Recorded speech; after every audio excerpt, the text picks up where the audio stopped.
Hi everybody, in this video I'm going to talk about p-values and test statistics.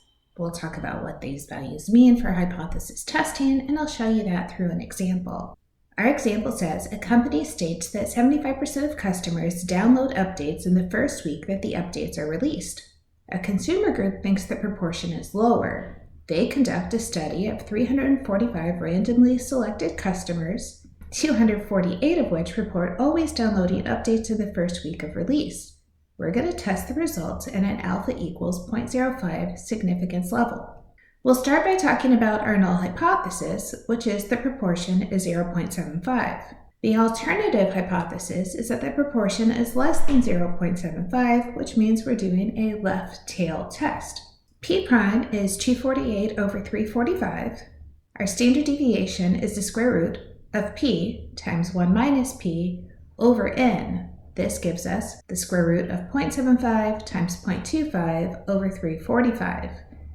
When you're actually doing the problems, you have a calculator that will figure all of this out for you, but I wanted to do at least one example that shows you the steps so you understand what we're doing when we use the calculators later. The test statistic is our z-score.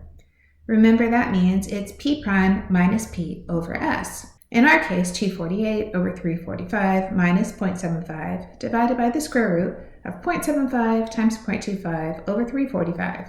Again, I know that's a lot, but we have a calculator that will make this nice and easy when we're ready to do that. So let me go over to a graph and show you what all of these values mean. So I graphed a normal distribution with our proportion p of 0.75 and our standard deviation s using the square root of 0.75 times 0.25 over 345. I also shaded in 95% of the graph, which goes along with our 0.05 alpha value. Now let's put in our value of 248 over 345 to see how it compares to the mean. We can see it's to the left and it's a little lower, but it falls within this 95% area that we've shaded in.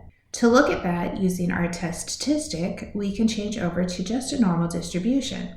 I again shaded 95% of the graph, and now I'm going to put in our test statistic that we found by subtracting our proportion 248 over 345 minus 0.75 divided by the standard deviation, and it's right here. This value, and I'll click on it to show you, is negative 1.33659. We could call that negative 1.34 or negative 1.3366, but you'll decide how many decimal places to use based on the homework or quiz problem that you have. It'll tell you what to round to. So we can see our test statistic z.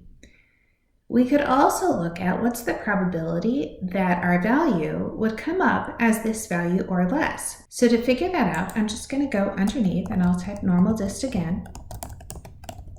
And for the cumulative probability, I want to see what's the probability that I get a value less than negative 1.3366. And it gives me a value of 0.091. This is our p-value. Now we're ready to talk about decisions and conclusions. Our test statistic, z equals negative 1.3366, that gave us a p-value of 0.09 or 0.091. Our alpha was 0.05.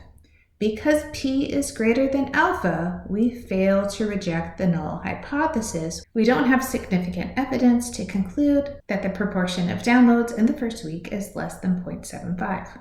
If we were doing the test for the means, it would be very similar. Most likely, we would use a t-test because we wouldn't have the standard deviation for the population. But again, when you do this for problems, you're not going to have to do all of these little calculations by hand.